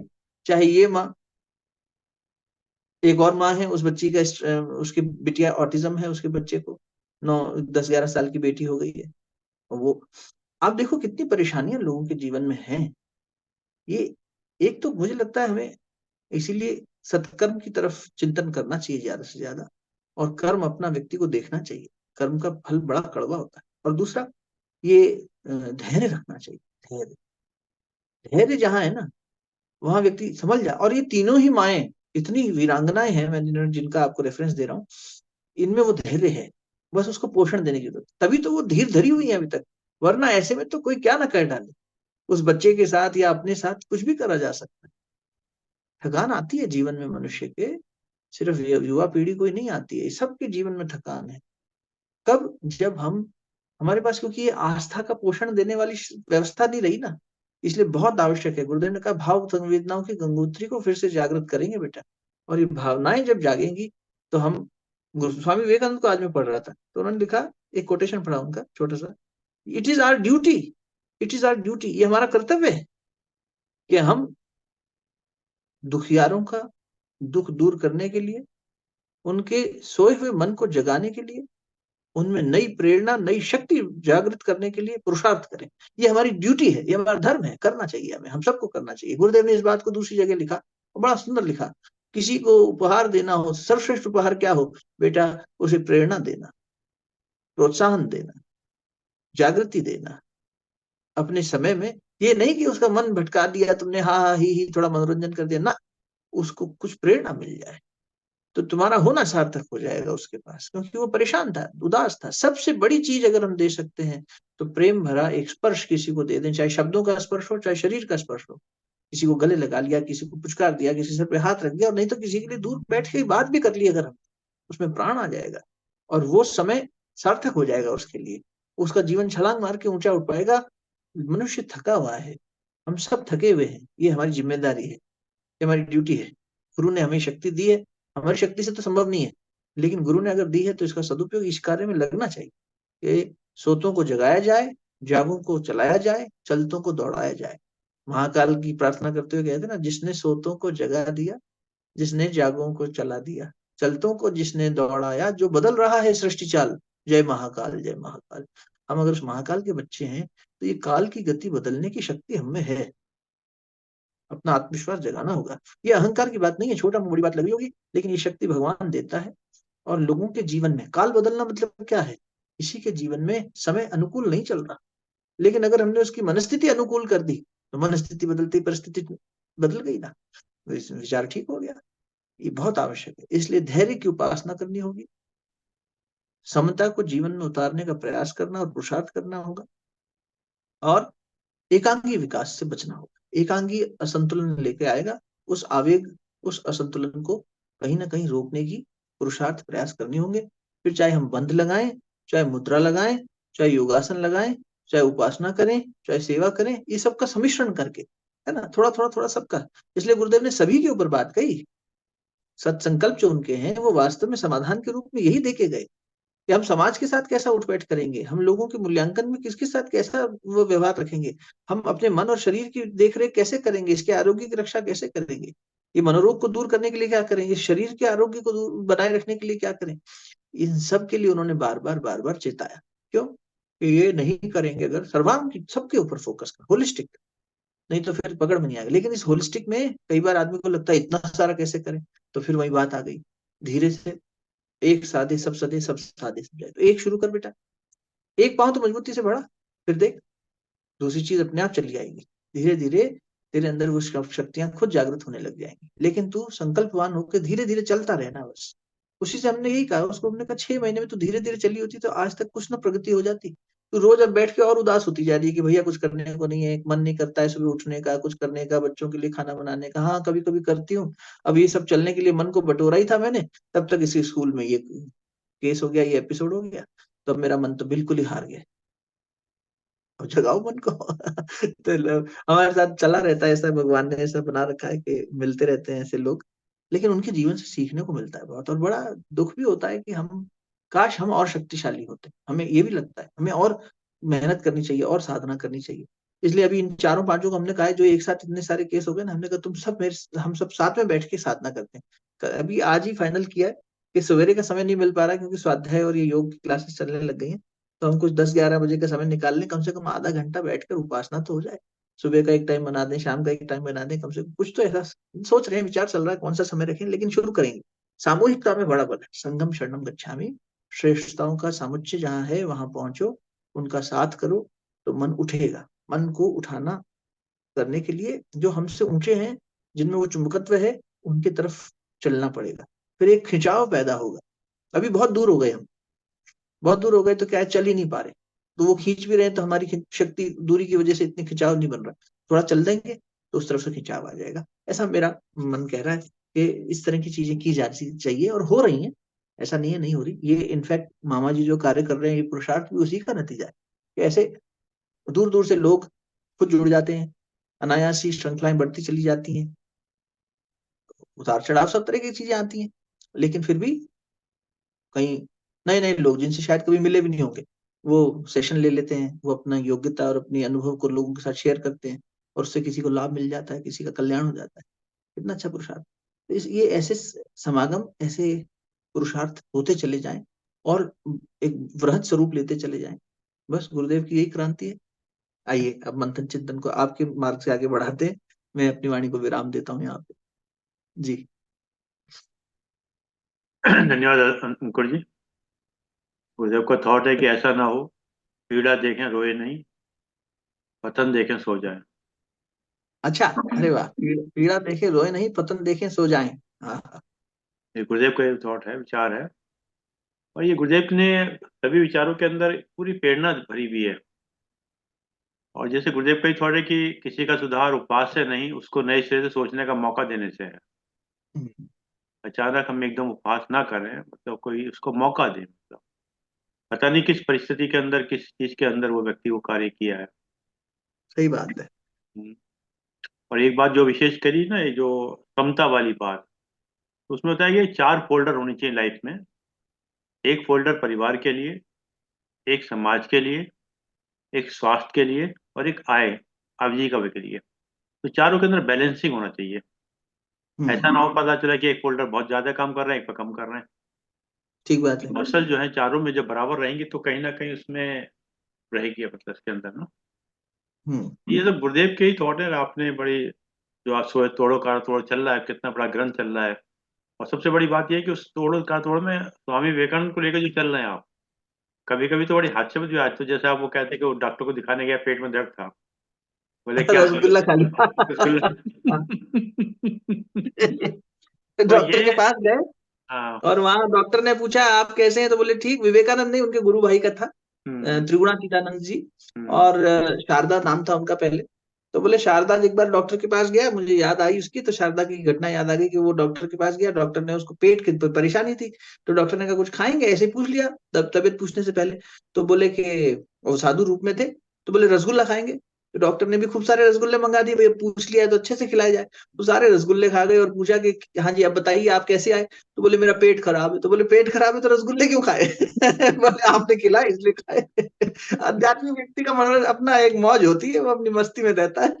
नहीं वैसे इस प्रसंग के पीछे क्या है कि जो व्यक्ति स्वाध्याय या जो व्यक्ति आध्यात्मिक होगा ना, वो कहीं ना कहीं विनोद प्रिय भी होगा सर। मेरा पॉइंट ये भी है, देखिए, विनोद प्रिय, हाँ जी, हाँ जी, हाँ। विनोद प्रिय भी होगा क्यों, गुरुदेव जी भी बहुत विनोद प्रिय थे, मतलब अपने वातावरण में चीज के अंदर, मतलब जो जी प्रेजेंस ऑफ माइंड या विनोद प्रिय थे उसके अंदर, मतलब कहीं ना कहीं जी, हास्य का पुट ले आते थे, हाँ जी। मतलब गंभीरता के साथ साथ होना, फिर हास्य का पुट लाना, ये उस जी व्यक्ति की मानसिक संतुलन ही है सर। हाँ जी, बिल्कुल बहुत सही आपने बात पकड़ी है, है बिल्कुल सही कहा आपने। है वो बहुत सुंदर, बहुत मानसिक सुंदर। संतुलन ही है सर। संतुलन। हाँ, हम्म। तो हम तो आपके बिल्कुल। तोड़ा कारा तोड़ा के बड़े मुरीद हैं, अब इसको देखते रहते हैं, तो सुनते रहते हैं। और एक वो जो वो बात, सब गुरुदेव का ही है। और जो आपने बताया ना धैर्य, उसमें वो वही है कि patience is bitter but fruit is sweet. Patience थोड़ा कड़वा होता है पर उसके फल उसके हमेशा मीठे होंगे। फल बहुत मीठा होता है जी। और इसमें अंकुर जी बात एक और भी है, मन क्या ना कहीं सेटिस्फेक्शन चाहता है, जब तक वो सेटिस्फाई नहीं होता तब तक मन हम्म कहीं ना कहीं परेशान सा रहता है। ये भी हम्म, बात है, हम्म, मतलब वो अपने लेवल पे या किसी भी तरीके से जो है सेटिस्फेक्शन भी चाहता है। चलिए जी। सर, किसी कोई विचार वो पूछ सकते हैं, फिर बाद में हमारे आदरणीय देवी साहब दो शब्द धन्यवाद कर देंगे।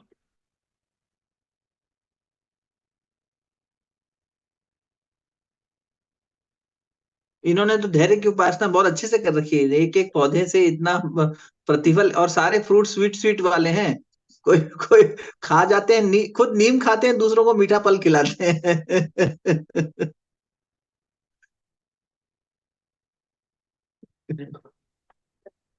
म्यूट है देवरती बाबा जी, आप साउंड बंद म्यूट है, है, साउंड बंद है। अनम्यूट करिए। गार्डनिंग पूरी जीवन के साथ इसकी तुलना की जा सकती है। मेरे बच्चों ने कई बार लिखा पे इस पे पुस्तक लिखी है, बिल्कुल कंपैरिजन है। मतलब इतना जैसे आपने आप बोला कि बीज बीजिए नहीं होगा वो तो परेशान हो गए, पे दोबारा उखाड़ दो, आप पौधा लगा दो, कुछ नहीं होगा। इतना सब्र करना पड़ता है कि मैं बता नहीं सकता, बता नहीं सकता। स्पेशली 15-20 दिन प्याज, इस बार प्याज की पनीरी नहीं मिली, मैं प्याज के बीज लेट भी है। 15 दिन हो गए, हमारा चौकीदार बोलता साहब आप यहाँ कुछ नहीं होगा। मैं कहा सब्र करो, सब्र करो। उसको मैंने बोरी से ढक दिया। कल सुबह बता साहब निकल आए, निकल आए, निकल आए। मैंने क्या कहा था, है? ठीक बात बहुत है। बहुत बहुत ही आनंद है। इतना है कि बता नहीं सकते। जो आप सब बातें बता रहे, मैं अपना सबका अपना विश्लेषण कर रहा था अपने जीवन का। हर जी एक पॉइंट, हर एक पॉइंट। भैया आपने क्या बताया, जो श्रेष्ठ भाव जब आए उसे उसी क्षण कर दो, और दुष्ट भाव आए उसे टालो, उसे टाल दो। और ये इतना प्रैक्टिकल है अपने जीवन में। मैं बताता हूँ कि अगर दुष्ट भाव को उसी दिन कर दिया तो आपने पूरा बेड़ा गर्क करवा लिया जीवन का।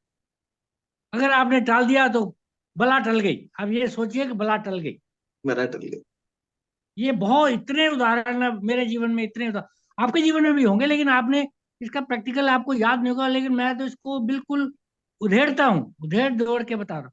आज ही की बात है कि मैंने इतना कंट्रोल किया कि एक बार सोचा ये कर दूंगा, कह दूंगा, फिर मैंने कहा नहीं, इसका परिणाम बुरा हो सकता है, रोक दिया। और 4 घंटे बाद इतना अच्छा परिणाम निकला उसको टालने का, मैं बता नहीं सकता। वाह। ये पारिवारिक बात थी, जी जी। और इतनी गजब की, मतलब कि वही तो मैं बता नहीं सकता। तो एक्चुअली ऐसे ऐसे उदाहरण सोचो कि एक वो आता है, कहा ना सर्वश्रेष्ठ उपहार क्या है। आपने जो कहा, ये कोई छोटी सी चीज है कि प्रोत्साहन देना, मोटिवेट करना, प्रेम रस स्पर्श देना, है उसको अवसर देना, ये इतनी व्यवहारिक चीजें हैं। मैं तो बोलता मेरी आनंद में स्थिति का कि कारण ही ये है कि इसको प्रयोग में जितना लाओ उतना ही आनंद है। जी सब चीजों का, समता का और संतोष का, प्रगतिशीलता का, संतुलन का, धैर्य का, मध्य मार्ग का। एक मध्य मार्ग के बताइए क्या गजब की चीज है। लोग सोचते हैं ऐसे मध्य मार्ग बोल देते हैं, नहीं, बड़ा गजब है बहुत। तो आपका अब क्या इसको कैसे, ऐसे लगता है इसको घुट्टी बना के पी वो बना के पी ले। अंकुर जी, थोड़ा सा एक चीज बिल्कुल। पे जो विषय बताइए, जो गुरुदेव का एक थॉट है जो आपने अपने उद्बोधन में रखा था कि आर्ट ऑफ लिविंग की जगह जो गुरुदेव का ही थॉट है कि आर्ट ऑफ बीइंग, मतलब हम बनते क्या है, मतलब यहाँ बड़ा अच्छी बड़ा फोकस है। ये कहीं ना कहीं जीवन के अंदर इस पे अगर हमारा फोकस हो जाए, क्योंकि आप जैसे कहते हैं ना, बाबा कहते थे कि हाँ जी बच्चे कैरियर तो बना रहे हैं, पर कैरी क्या कर रहे हैं। आज के समय में जी जो एक असाइनमेंट ये हो रहा है कि साहब ये जो बहुत बड़े चार्टर्ड अकाउंट है, बहुत बड़े एडवोकेट है, बहुत बड़े डॉक्टर है, बहुत बड़े सब कुछ बढ़िया है, पर उनके जीवन के अंदर उन्होंने बीइंग बने क्या सर। जब ये यहाँ भी आपने बात करी ना, सद्भावना सद्व्यवहार जो मनुष्य की गुरुदेव का थॉट है, संकल्प में अंदर कसौटी वो नहीं है। तो ये बड़ा इंपॉर्टेंट चीज है, इसको कैसे मतलब जो है, ये भी कहीं ना कहीं मानसिक संतुलन के लिए बहुत जरूरी है सर। बिल्कुल है, बिल्कुल है। और वही है ना कि हम वैल्यू किस चीज की करते हैं। गुरुदेव ने हमें बार बार ये समझाया कि तुम्हें कीमत किस चीज की करनी चाहिए। हमें कीमत करनी थी जिस मूल्य की, वो उसकी तो मूल्य हमने किया नहीं, उस आदर्श का, उस अच्छाई का। हमने दूसरी चीजों को प्रोत्साहन दे दिया। तो उससे बचपन से लेकर बड़े होते तक मनुष्य के अंदर एक सोचने की एक परिपाटी बन गई, और क्योंकि हर मनुष्य उसी सोच से गुजरता नजर आता है, तो अधिकतर लोग फिर वैसा ही जीवन जीते नजर आते हैं और बार बार गिरते संभलते नजर आते हैं। आवश्यकता इसीलिए है कि युग निर्माण क्यों कहा गया उसे, व्यक्ति निर्माण क्यों कहा गया उसे। ये व्यक्ति के अंदर कोई, अब कोई शरीर में थोड़ी ना परिवर्तन लाना है, उसके व्यक्तित्व में, उसके अस्तित्व में जो आमूलचूल क्रांति लाने की बात है, जो विचार के आधार पर शुरू होगी और संस्कार तक जाएगी, उसमें मौलिक रूप से परिवर्तन यही लाना है कि वो जो एक ही बात गुरुदेव ने तो बिल्कुल सरल उल्टे को लटके सीधा कर दे। तू जिसको नहीं वैल्यू करा था उसको करने लग जा, देही को यानी आत्मा को, और ये जो देह है इसको छोड़ दे। इसको जितना मूल्य करना चाहिए उतना ही कर, उससे ज्यादा करेगा। देखिए, जहां भी सम्मान शब्द आता है ना, सम्मान शब्द, सम्मान का मतलब होता है सममान, वहां भी समता है। मान माने मूल्य, मूल्यांकन, इवेल्युएशन। और आप लोग तो सब ऐसे फील्ड में हैं जहां इवेल्युएशन की कितनी बारीकी देखनी पड़ती है, एक एक चीज को बारीकी से इवेल्युएट करना पड़ता है। यदि किसी चीज का गुरुदेव लिखते हैं ओवर इवेल्युएशन कर दो तो भी गलत है, और अंडर इवेल्युएशन कर दो तो भी गलत। अवमानना हो गई वो उसकी, अवमानना, वहां भी मान है, अवमान कर दिया तुमने उसका। यदि मान लीजिए हम में एक अच्छाई है, अब आप हमारी इतनी प्रशंसा कर रहे हैं, अरे अंकुर जी ये अब आदरणीय भी लगा रहे हैं, सब लगा रहे हैं, तो क्या हो रहा है, हमारी ओवर रेटिंग कर दिया आपने, जितनी हमारी वैल्यू थी उससे ज्यादा कर दी। ये भी ठीक नहीं है, इससे में हमारा नुकसान है, हम और अहंकारी हो जाएंगे। और यदि कोई आप में अच्छाई है और हमने उसको वैल्यू नहीं करी, तो ये भी अपमान है। जिसने मतलब उसका सही मूल्य, उसका सही मूल्यांकन, हमने आत्मा का सही मूल्यांकन करना शुरू कर दिया, शरीर का सही मूल्यांकन कर, हर चीज उपयोगी है। शरीर को कोई बुरा नहीं कह रहे, संसार को बुरा नहीं कह रहे, ये संसार हमें सिखा रहा है, ये हमारा ही एक्सटेंशन है। श्री अरविंदो ने कहा your inner one regulates the outer one, आपका जो भीतर है वही बाहर का संसार है, कुछ वो नहीं है। तो मेन तो यही है ना कि हर चीज की अपनी वैल्यू है। अगर हम उससे ज्यादा वैल्यू करने लग जाते हैं तब ये असंतुलन है, या बहुत कम वैल्यू कर दी तो भी। बराबर मूल्यांकन करिए तो संसार में आराम से जिएंगे। मध्यम मार्ग की जो बात अभी देवऋषि मामा जी कहते हो क्या है, ना तो तुम अति भोग, जैसे वो तानपुरे को बहुत ज्यादा कस दिया तो भगवान बुद्ध ने कहा बेटा इसकी तार टूट जाएगी तब भी संगीत नहीं बजेगा, और ढीला छोड़ देगा तब भी ठीक नहीं बजेगा, बराबर कस ले, बस इतना है तो संगीत बजेगा जीवन का। और जीवन में आए हैं तो फिर कुछ संगीत होना भी चाहिए, कोई माधुर्य होना चाहिए भगवान का। इससे है ना, ये कबीरदास कहते थे ना, वो साधु ये तन तान तंबूरा। इससे भगवान का गीत बजे तो सही, ये ऐसा देखिए दिव्य सब तंबूरा क्या है ये। होता है ना, श्रद्धा, धैर्य, परिश्रम, पुरुषार्थ, समता, ये एक एक भी नहीं है। चाबियां इतनी है, मतलब ये कोई एक गुत्थी या आपसे, अगर आपसे मैं आज पूछूं मैं एक मंत्र दे दीजिए, तो क्या एक मंत्र है कोई? है सजल श्रद्धा, है तो जरा बताइए, है तो सजल बताइए। श्रद्धा, सजल श्रद्धा प्रखर प्रज्ञा है, एक मंत्र है, एक साधे सब सदे सब साधे सो जाए। एक को पकड़ना तो एक को ही पड़ेगा। सारी चाबियों का गुच्छे में अपन लगाते रहेंगे, ये लगेगी कि ये लगेगी कि ये लगेगी, परेशान हो जाएंगे, तो एक है समय ना। पे एक समय पे एक। एक समय पे एक समय हाँ, पे चाबियां सभी लगेगी, किसी ताले की और से लगेगी, किसी ताले की और से लगेगी। हाँ पर जी पर जी। अंकुश, ताले से भी कुछ सीखना चाहिए। ताला टूट जाएगा पर अपनी कभी चाबी नहीं बदलेगा। अब मैंने पढ़ा था वो वाला, आपका आया था थोड़े दिन पहले। बहुत हाँ। अच्छा, बहुत बहुत आनंद है, बहुत दिनों बाद आपका प्रवचन सुना और और एक बड़ी। ये जो गुरुदेव का, ये जो लोक सेवी के लिए आपने बताया ना, कि जो गुरुदेव की थॉट है कि लोक सेवी के लिए 5 मकारों से दूर रहना चाहिए।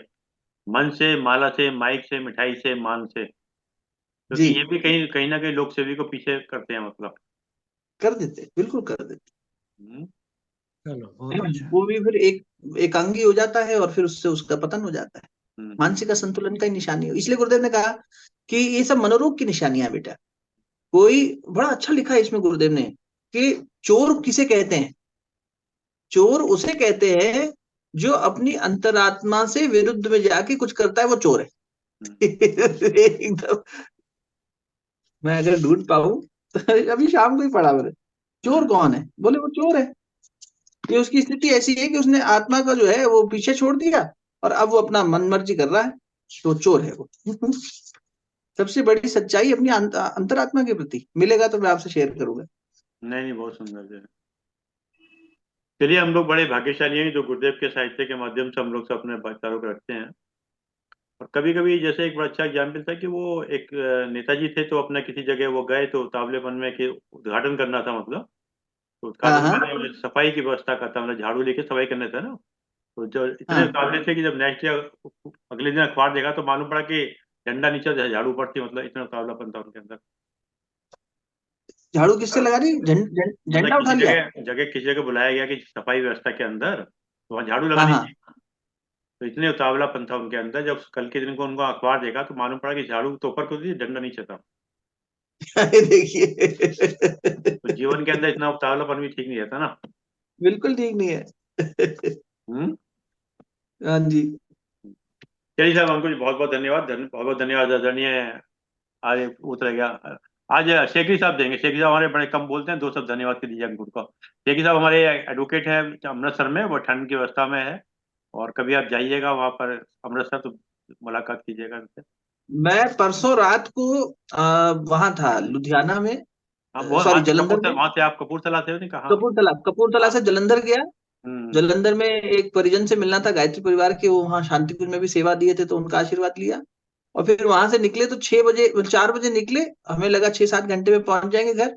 और रात 2 बज गई, इतना ज्यादा कोहरा था कि अगले दिन सवेरे फिर सत्संग में बैठ ही नहीं पाया, इसलिए बीच में अभी सत्संग एक दिन नहीं हो पाया था, फिर से रुक गया था। हम्म। तो बहुत कोहरा मिला। तो अमृतसर में बहुत हमें याद रही कि अमृतसर जाएं, लेकिन इतना मौका नहीं बन पाया। इस बार आएंगे तो अशोक मामा जी आपसे देखिए, जरूर मिलेंगे ना। देखिए साहब से मिलिएगा, ये बहुत चलिए सर। इनके सही। बारे में क्या कहें सर, इन्होंने इतना कुछ दे दिया हमारे को। धन्यवाद ही दे सकते हैं। बहुत ही अरे, अच्छा podcast। आप आशीर्वाद दीजिए। हाँ जी, बिल्कुल। परमात्मा आपको अच्छा रखे, और जैसे जैसे आशीर्वाद, जैसे जैसे आप प्रवचन करते रहिए। और जो बहुत लोग आपसे फायदा उठा रहे हैं, जैसे आपको फोन करके काउंसलिंग ले लेते हैं। बहुत अच्छी बात है, बहुत अच्छी सेवा कर रहे हैं। निष्काम भाव से सेवा करें, परमात्मा आपको जरूर फल देगा। यही धन्यवाद। बात अपने। शुक्र है मालिक का। बहुत बहुत धन्यवाद सर। बहुत बहुत धन्यवाद मामा जी, ये मिल गया देखिए। अच्छा। आप विचार से एंडिंग करेंगे उससे हम्म। पहले कि हम्म। चोरी करने वाला व्यक्ति वह है जो अपने विचार, भावना और अंतरात्मा में पारस्परिक संतुलन नहीं कर पाता। जो हम्म। अपने जो अपने विचार, भावना और अंतरात्मा में पारस्परिक संतुलन नहीं कर पाता। हम्म। आत्मा कुछ कह रही है, वो असंतुलित होकर फिर कुछ कर रहा है। संतुलन का खेल है। जो हम्म। असंतुलित है वो चोर है। देखिए। तो है। उसको बैलेंसिंग चलिए आउट आप। जोड़ेंगे। चलिए। जी जी। धन्यवाद आदरणीय एक की सब, धन्यवाद आदरणीय अंकुर मेहता जी, आपने समय निकाल समझ दिया। और जैसे कि एक विचार के साथ और 3 बार उनके साथ अपनी बात को समाप्त करते हैं। आज का विचार बहुत छोटा सा है, बड़ा मार्मिक है। आज का विचार: मंजिलें भी जिद्दी हैं, मंजिलें भी जिद्दी हैं, रास्ते भी जिद्दी हैं। मंजिलें भी जिद्दी हैं, रास्ते भी जिद्दी हैं, देखते हैं कल क्या होगा, क्योंकि मेरे हौसले भी जिद्दी हैं। वाह। क्योंकि मेरे हौसले भी बहुत जिद्दी हैं। आइए तीनवा ओम का क्या कहते हैं?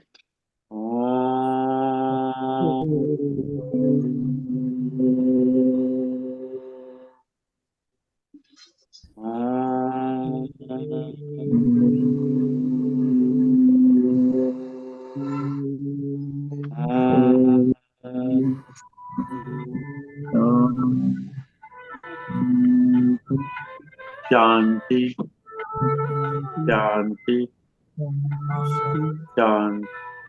सभी को प्रणाम सभी।